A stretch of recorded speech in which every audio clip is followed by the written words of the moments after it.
Think you crazy, say you hate me. Stop play crazy like why you hate me. You pray for better, what you asking for.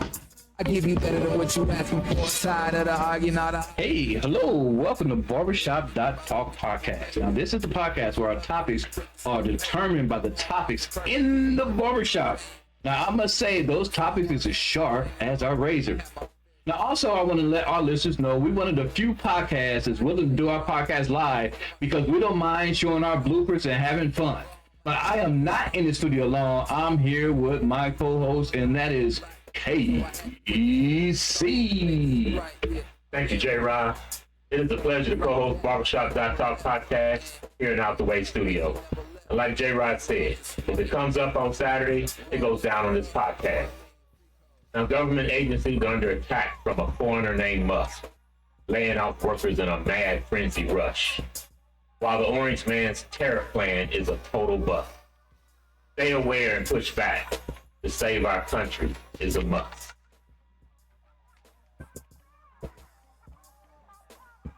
All righty. Hey, you know something, KT? I got a couple things I want to talk about. Yeah. Now, you know this trend's going on in this country, right? About it's the game that's going on. It's hot on social media. It's talking about pop the balloon, love. Yeah, I do. It has reached across all the borders, all the boundaries. You know, every group, every social aspect, every social level. It's taken the country by storm. That's right. In fact, we even feature it here on our podcast a couple of times. Yes. But I ran across a new episode of that. I don't know where they taped that, but I was familiar with the people on, or should I say celebrity, on the show. Yeah. And I enjoyed it. So I just want to share with our listeners because we want to keep up on this thing. This is trend. Check this one out. I thought it was pretty cool. Samara, come on out here. All right, let's go talk to the fellas. Hey, Why did you keep your balloon? I started the red balloon. None of these other balloons. You stole that from Pennywise. Now this minute guy's trying to mimic my style. Even if she came with 3 ring girls in an orgy. Wow. I'll be saving this balloon for dear old Georgie. So you're not into dead girls. And that's fine. So what did you think of his answer? He wasn't my type anyway. Okay, let's move on. So, Jason, why did you keep your balloon? My mother may have overlooked me, but I'm trying to drown this other Language. I'll kill Freddie again for more of these, just so I can make her a voice. You won? How you feel about that, Freddie? He didn't win that fight. Run it back. They fighting over you. I like it. Freddie, focus on Samara. I'll take you on an adventure, so you can say Freddie sent ya. I'll be the man in your dreams. And what does that mean? We can go to Elm Street so I can Elm beat, and you can throw all my Elm meat. Till we fall asleep in my Elm sheets. I don't mind being an elm freak. I mind. But she's not my type. I like cosplay like Annabelle. Halloween is my night. Thanks, Mike. And why'd you pop yours? It's the same, unless you like to play a game. You thought you were here with Samara, but I'm the reason why you came. Damn. While you were bickering, I was putting acid below the floor. Repent for all your sins or die. The choice is yours. Damn, Jig, you set us up. What'd I do? That's why I love that stuff, Casey. Wow. I just love that stuff. Very creative. Somebody's out there weird. It's a little scary. KC. Now wait a minute. That's scary. Now some of those characters I remember being very scary because Freddy Krueger, man, was the band during the time. Oh man. Yeah, well shoot, Michael Myers, Jason. Yep. I mean, wow.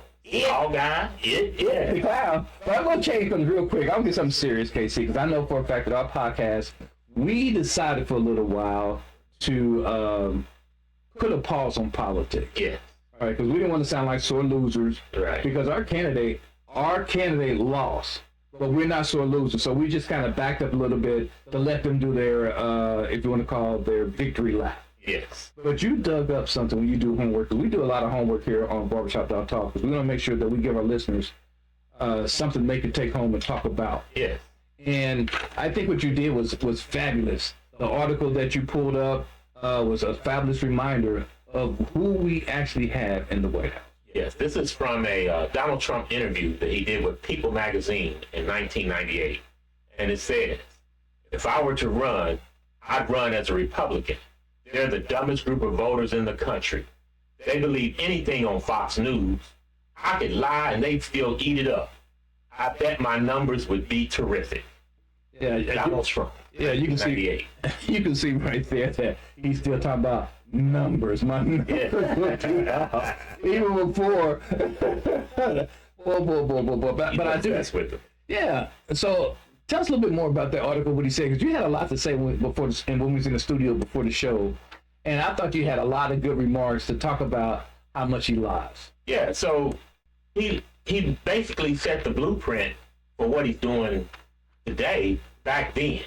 He told you, I'm going to lie to you, but you're dumb enough to fall for my lies, and then I'm going to win and then do what I want to do. You spot on. Listen to this listener who actually voted for Donald Trump and was looking forward to some of the things he was going to put in place. But I don't think it happened. Said he was not going to be taxing overtime no more, and he ain't going to be taxing tips no more. And you liberals are going to feel real dumb when I get my tax break, and I'm going to be able to buy that house now that they're working all that extra overtime and making all that money. So I'll read up on this tax code and see my tax breaks. That's weird. There's nothing about removing the tax from overtime on this. In fact, it looks like my taxes are going up. but that's all right, 'cause that's what I voted for. I wanted my taxes to go up and price of groceries to go up. That's what I want. Oh, looks like the guy who denied my mortgage is definitely getting him a tax break, which is what I want. It's what I voted for. So they're still going to be taxing overtime and tips. Huh. But it's all right. I like it when they do that. I didn't even want tax breaks for me. I just want tax breaks for, millionaires and the people in their mansions. That's what I wanted. What I voted for. So, J-Rod, can you give a few comments about I can give a whole lot of comments in that case. Trump's tax proposal? No, I can't. 'Cause let me tell you something. I remember when you was saying, like, I am not going to tax overtime. Mm-hmm. I'm not going to tax your tips. None of that is in his tax plan. So again, that article that you found in 1998 was spot on. He said he can lie, and it appears that that's what he's doing. Yeah, so in the tax proposal that he's proposing, everybody that makes under $300,000, their taxes are going to increase. But once you hit that $400,000 threshold, you start to get massive tax cuts. Yeah, that's very true. That's very true. Again, another lie, but let's see what else he did to his supporters. I mean, because apparently they must have got something good.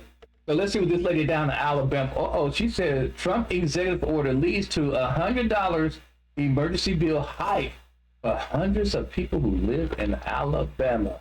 I got to find out more about this. Huntsville, Alabama are receiving a letter in the mail telling them that their electric bill is going to go up by $100 as a result of Donald Trump. Here's the letter right here.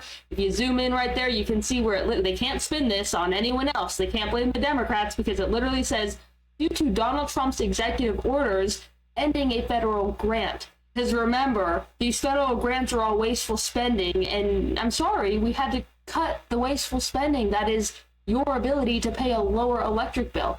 Mind you that these are some of the lowest income people in America. Yet they predominantly vote for Donald Trump. And they're over there, on their Facebooks being like, yeah, Elon Musk is cutting wasteful spending. He sure is, isn't he?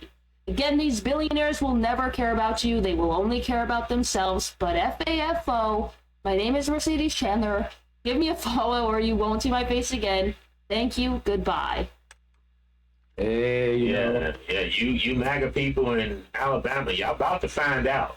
Yeah, they haven't learned yet that racist policy end up hurting everybody in the end. Yes. So when anytime somebody comes out with a policy and they're saying, and it's designed to hurt this group or to hurt that group, when that policy goes into effect, it hurts people all across the board, J-Rod. And you talking about all across the board, you talking about all across the board. And most of the people that it's hurting It's his supporters. I'm going to repeat that over and over and over again. Yeah. Most of his policy is hurting his supporters. That's true. Because we pull up plenty of evidence for this podcast. I mean, and it's not coming from us. It's not from us. Right. You know, we ask our listeners, we ask our clientele at 421 Barbershop, which is one of our sponsors here. They're sending us videos supporting that. This one deals with food stamps. Now, I personally is not on food stamps, but I truly believe people who own food stamps need to have them. I mean, the opinion Especially that now. I think everybody has a right to eat, Casey. I mean, everybody. I think it's a shame if we're going to start taking food out of baby's mouth. But listen to this lady when she talked about her experience, because it is something. I need to fucking tell me they're lying. I need somebody to fucking tell me they're lying. I need somebody to fucking tell me they're lying right fucking now. Because what the fuck do you mean that I'm not gonna get my fucking SNAP benefits? What the fuck do you mean? Because what the fuck is happening? Do you understand that there are people like me who cannot work? Do you understand there are people like me who have kids who cannot eat? Do you understand there are people like me who go hungry the last week of the month just so my kids can't eat? Because SNAP benefits is all we fucking get. Please fucking tell me he's lying. I can't. What the fuck am I gonna do? Man, she having a hard time. You know, what kills me, now she's doing all this crime, but when she was sending the line to vote for Donald Trump, she was just all smile. All smiles. And now, right off the bat, now, before I go on, Casey, I do have to say this. Yeah. I'm very sorry for what happened to you. It shouldn't have happened to you. But that's what you voted for. Yeah. And now it's time to FAFO. You know. That's right. Screw around and find out. And a lot of people are already. That's right. Not only that it's impacting our food stamps, it also impacting housing. Yeah. Housing is very expensive, Casey. Now, And it's going up. that's what I'm saying. Now I know you have some younger girls. And so what are they saying about trying to get their first home or rent? Are they saying anything at all? Daddy, can we move back home? Hell no. I think I move back home. It's too hot. It's too hot. I mean, you have a valid point, but hell no. Once you move out, you can't go back. Now, let me tell you what Trump is doing with this housing stuff, because it's going ridiculous. Now, this is going to explain it much better than I ever can. It is amazing. Look at here, first of all. Can you see that up there, what he's talking about here? Yeah, so Trump signed an executive order that individuals who are on public housing got 2 years effective 2026. You have to figure your life out, because public housing isn't something you're supposed to be on all your life. It's only to get you on your feet. Yeah, they keep saying that. If this actually goes, this is what I see long term. I actually see that homeless rate will increase. It's going to explode. Check it out. Order that individuals who are on public housing got 2 years effective 2026. We tried to tell y'all, but y'all had to FAFO. We try to tell you. And here's the thing, all right? When he first came out and he was talking about this campaigning, he was saying, they're targeting Latinos and black folks, and they're getting government benefits, and that's why we need to do this policy. But this policy is actually going to affect more white people than black people. Yeah, in fact, you're absolutely right. There's two things I want to talk about on our podcast. The first thing is most of those policies are going to hurt poor folks. Yeah. And I want to talk about this right here. This is the I want to talk about housing. I don't want to talk about housing for all. I don't want to talk about renter housing. I want to talk about this one. Extremely low income renters household. That's the poor folks. And it is 43% white, non-Hispanic, 21% Hispanic, 26% is African American. So he is impacting 43%. And I would like to say, Casey, I think that 43% was the majority of them voted for him. Oh, no doubt, no doubt. And they got problems already. Yeah. They got problems already, but that's not the only chart. Now, we're going to pull charts up on Barbershop.talk, but this is so important we pulled it up. Here's another one. I'm going to have you just go ahead and tell us about this one, because there's another KC that you dug up when you did homework on that article. Yeah. So the U.S. poverty rate stands at 12%, and that's roughly 41 million people in this country. And his proposals are targeting the poor. And if you look on this chart, 19.5 million of that 41 million are white people. So his policies, where he's aggressively targeting the poor people, is disproportionately hurting more white people than it is black people or Latinos. And yet those people voted for him. So you voted against your own interests. That's right, because I want to look at these numbers a little closely, because when you talk about poor people, it's 19.5 million poor folks in the United States. No, that's just the white folks that are below the poverty rate. Yeah, okay, if I misspoke, yes, 19.5 million Caucasians are poor.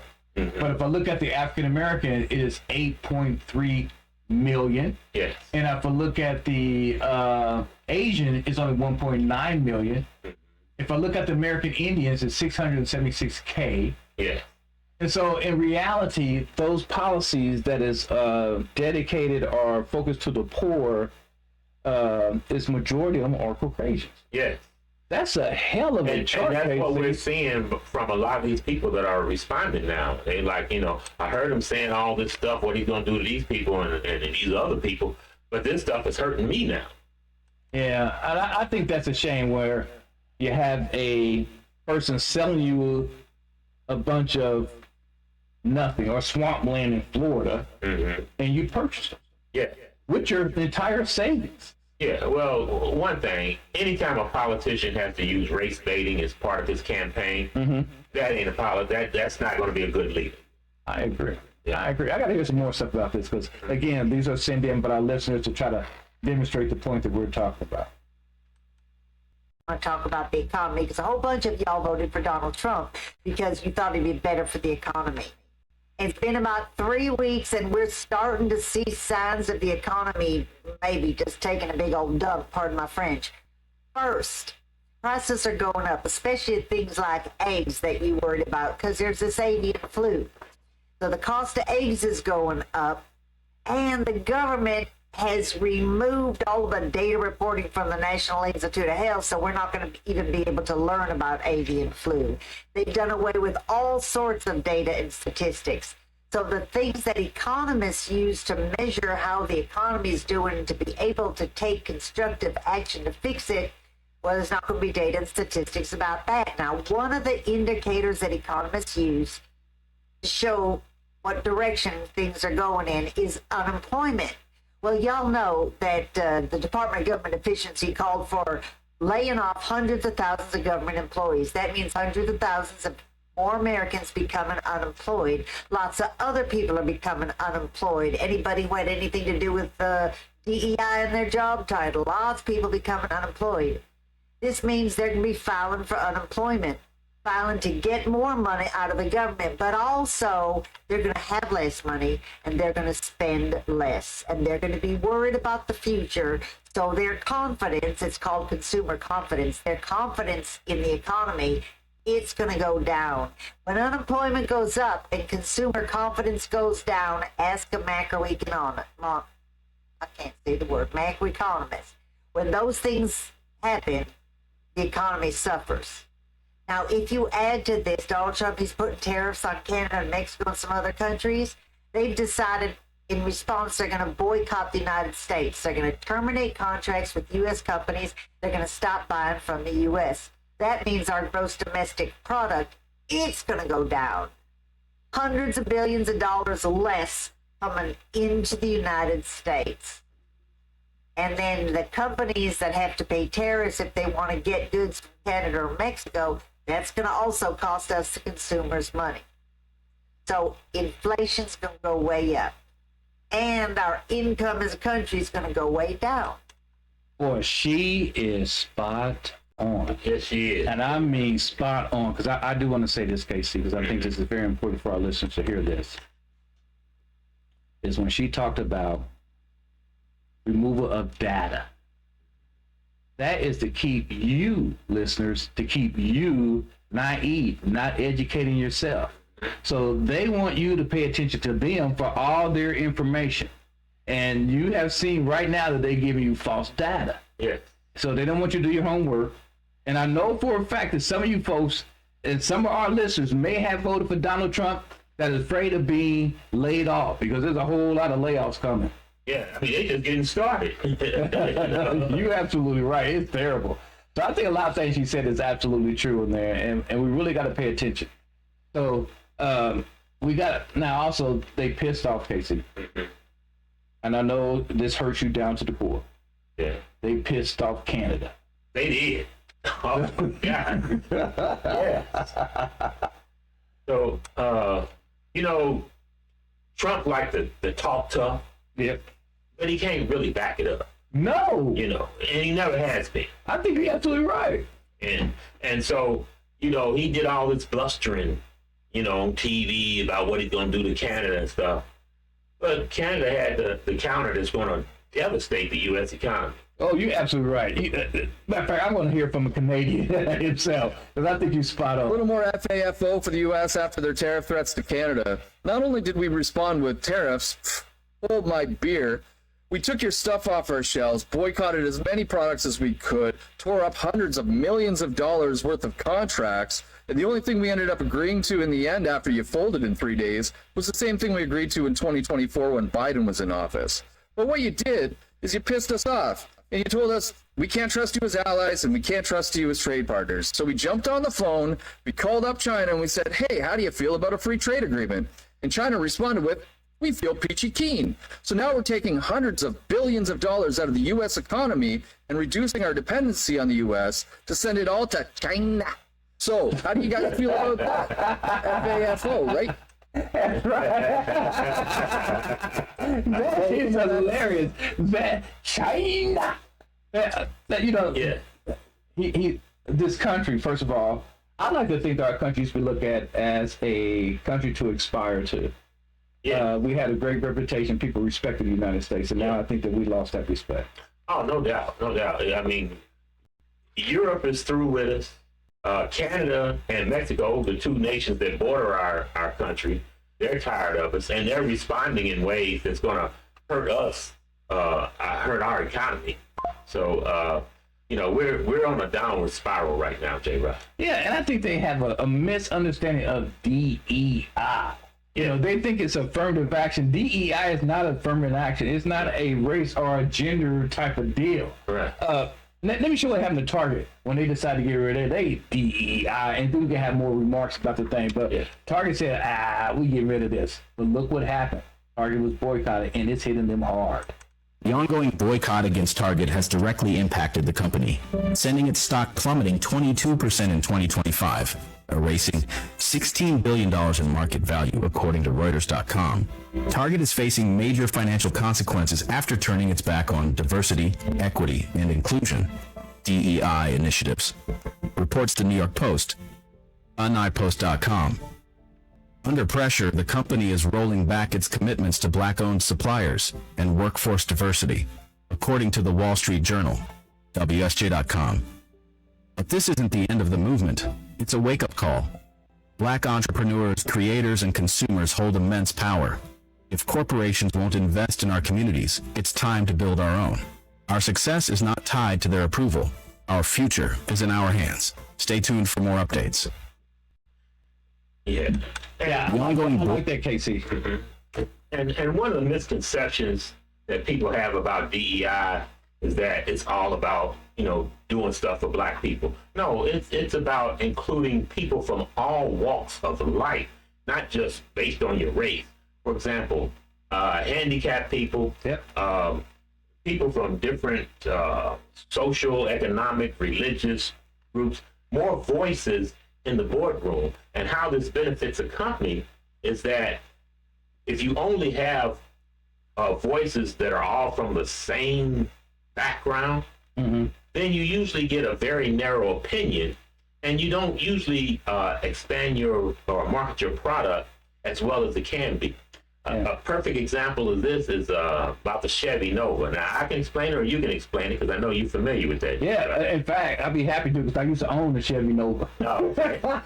Yeah, I mean, it was a very good car in the United States, and I mean, it was selling. It was. And then they decided that the sales were so good, so they decided to sell it in Canada. Yeah. And in Canada, they were selling pretty good. Then they decided they're going to expand down to Mexico. And so they sent the car, the Nova, down to Canada, to Mexico, and they couldn't figure out why it was not selling. They couldn't figure out not a car was being sold.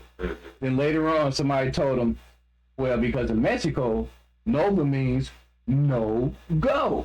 And who's going to buy a vehicle named no go? See, that's what diversity is about. If you had people that from the Mexican culture or knew about the culture in Mexico, then you would have saved yourself a lot of headaches. Yeah. You would have had a different conversation. You know, I want to add one more of this because this happened with one of the clients in the barbershop. I don't know, we used to talk about Mr. Logic a lot. Yeah. You know, and Mr. Logic is in the engineering field. And he was working on autonomy vehicles. Yeah. And he was saying they was going around talking about their presentation. They're very proud of it now. Because they say, hey, we're going to have autonomy vehicles able to come to your house, and then you can come downstairs and you can just get in the car and it takes you where you want to go. And he started talking about helping out food deserts where they have these big old trucks, autonomy trucks, and go and park and you can purchase things off the truck. And he said one lady in the group finally spoke up and said, you know, that sounds all good, but I cannot use any of that because I'm disabled. If a vehicle come in front of my home, how do I supposed to get out of there?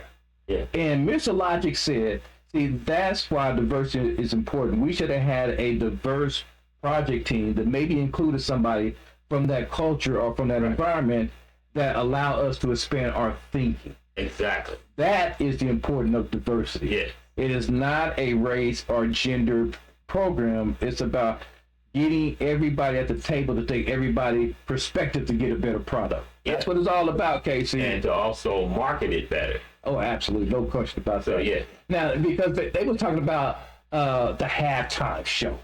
You know, it's amazing. I've seen that at Fox News. And Fox News talking about it was the worst halftime show I ever seen. One, because they couldn't figure out the message. And then they was complaining about where's all the white people at. Listen to what this listener had to say about that. Yeah, she had a comment about it. Here you go. She picked up on it. Conservative man took to Twitter and decided to post that there was no white representation during Kendrick Lamar's halftime show.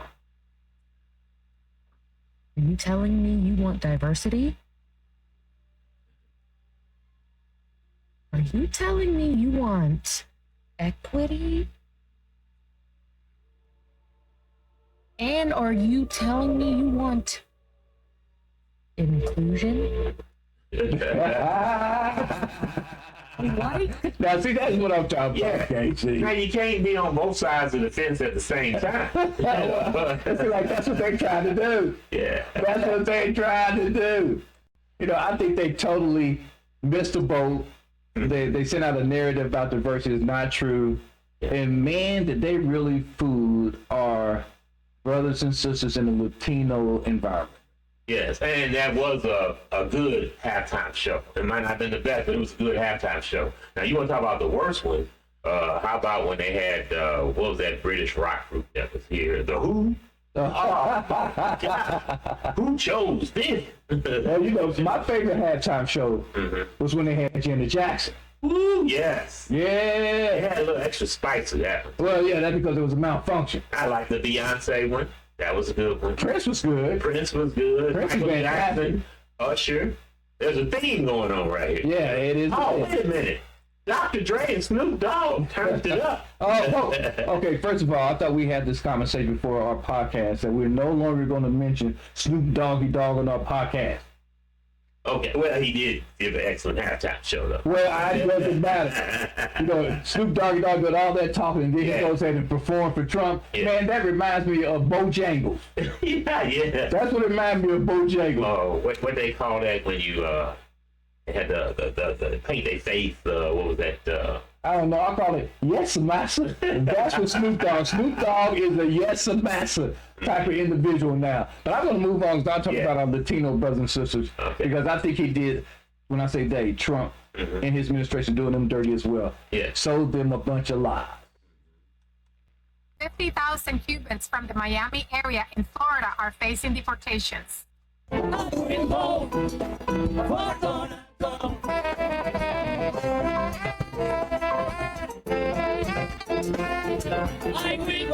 your hands, come on!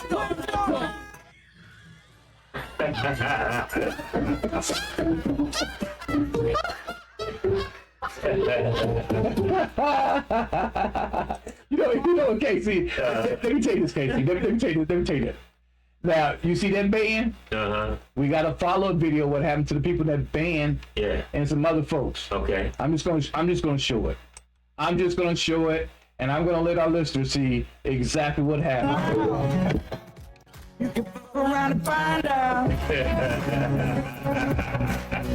Here's the band members.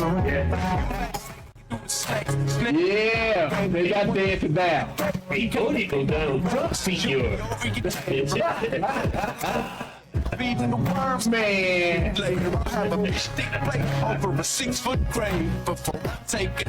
As our anthem plays. Every time I see that, my heart just falls. I mean, they got so. Bad, but you know what? You vote for it. Yeah. And so now here's the consequence. Absolutely. Now, they have some big businesses too. Latino was doing a lot of big businesses. Yeah. They're gone. All of them. Well, most of them. Well, you know the one, our friend down in Vegas that we used to go to all the time? Oh, yeah. Yeah. Not Jose. Jose's missing. Jose. Wow, Jose's missing. Canseco's car wash is officially closed. I read online that he's selling his house here in Vegas for $1.6 million. And this was a gas station car wash and like a little mini mart, and it's now all closed. They've even started to paint it. They used to have pictures of Jose Canseco all over this place. They actually used to have a sign that was so misleading. It would say, "Come on in, Jose is having a meet and greet." But yeah, I don't know if it went out of business or what happened, but regardless, Jose Canseco, I think, is either leaving Vegas, maybe having money issues, I don't know. But this will probably be the new name of it, Showtime Auto Plaza Car Wash. Yeah, you know something? I can tell you what happened to him. He got deported. He sure did. Our friend got deported. They walked him out, J-Rod. That's right. He won't be hitting any more home runs. Nope. They said, pack your bags and go, man. And he packed his bag. But now here's the thing, J-Rod. All right. So this administration is real hardcore on getting rid of immigrants, right? Well, shouldn't they start with the first immigrants over here? Ooh. Oh, that's not a bad idea. They were the first immigrants. If you want to clean up the immigrant situation over here, start with them. You're absolutely right. I think you're absolutely right. Get rid of them. We wouldn't have this mess if we sort of, I'm switching just a little bit track on this because I don't want to forget that we was looking at something where the lady was talking about all these promises and things that Trump was supposed to do, and he's not doing it, exposing it. And I would like to say they should have had some of this conversation before he got voted in. Absolutely. And then maybe some of the votes would have changed. Well, I would hope so, but I ain't for sure. Well, listen to this. If you heard this, you might have. I'm not saying that you voted for Trump. Absolutely not. But maybe if they heard this book, they may have changed their opinions. All I have to say. I wouldn't vote for no criminal. You wouldn't vote for a criminal? Me either. I'm a president. I can't even work at McDonald's. But here you are, going to run the country. Yeah, that's a problem. I don't see how people would actually vote for a criminal. But you know something? That was a lot of news. I think that, see if we can get the video up. At least this guy is talking about it just a little bit. And he has some good points. So let's see what he has to say, because I think he's spot on. FAFO moment, and boy, do I have one for you now.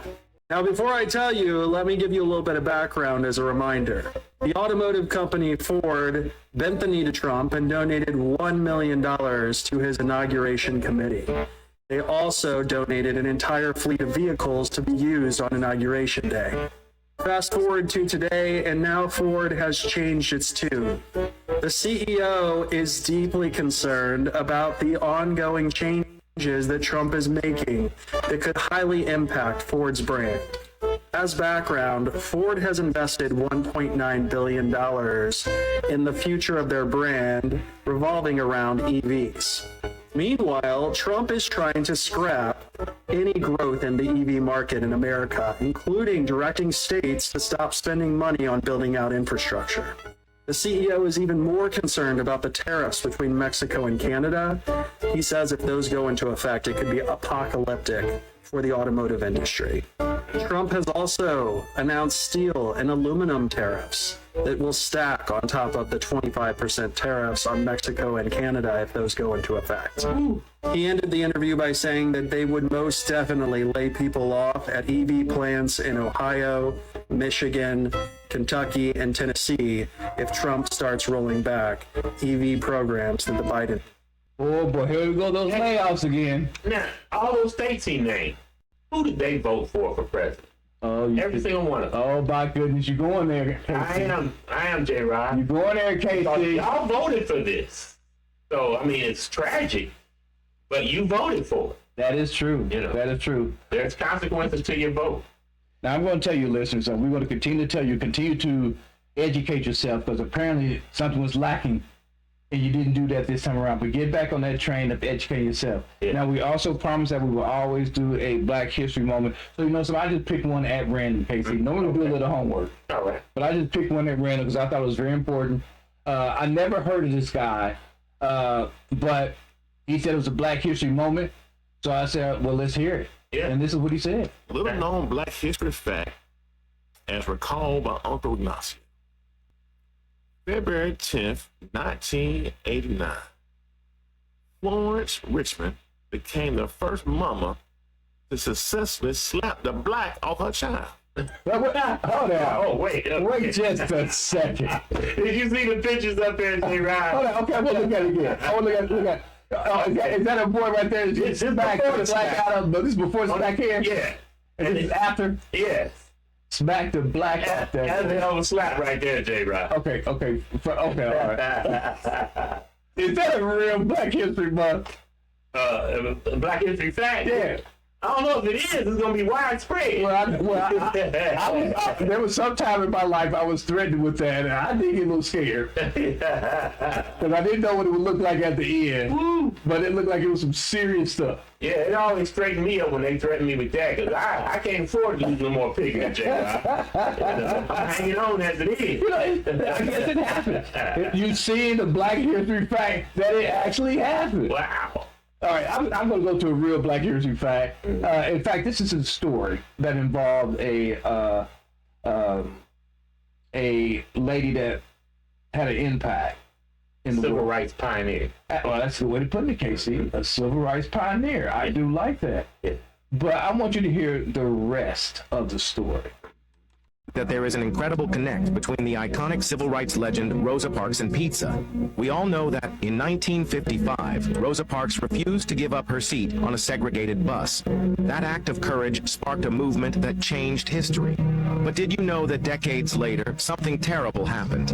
In her 80s, Rosa Parks was attacked in her own home. She was frightened, vulnerable, and in desperate need of protection as well as a safer place to live. Enter the pizza king Mike Ilitch, the man behind Little Caesars. When he heard about Rosa's situation, he didn't hesitate. Without telling anyone, he contacted Rosa and offered his help. Mike decided to pay Rosa's rent so she could live in a safe apartment. Not just once, not for a year, but for over a decade, until the day she passed away. Mike never wanted attention for his kindness. He just wanted to help a woman who had done so much for the world. A civil rights hero and a pizza mogul, an unlikely duo connected by pure, selfless kindness. This story teaches us that true kindness is quiet, and real heroes help each other without expecting anything in return. Share this video and help me help someone today. Now that's a story right there. That's a great story, J-Rod. That's a story. And it also illustrates that Black History Month is not just about black people. It's about African Americans, about white Americans, Asian, Latino. We all play a part in this. and we're all part of America's history, and we need to we need to be aware of all the contributions that everybody made to this country. You know, you're absolutely right, because that's how I like to summarize it. We are stronger together than divided. That's correct. Just as simple as that. Now, that being said, I think we just need to go ahead and close out our show. Again, we just wanted to remind our listeners that don't believe everything you hear. Please don't.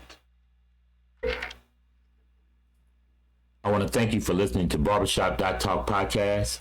Please tell your family, friends, and enemies about our podcast, Barbershop.talk, available on your favorite podcast platforms. Let's have peace in the streets. Be safe, be wise, and be loved. And we say, go mob!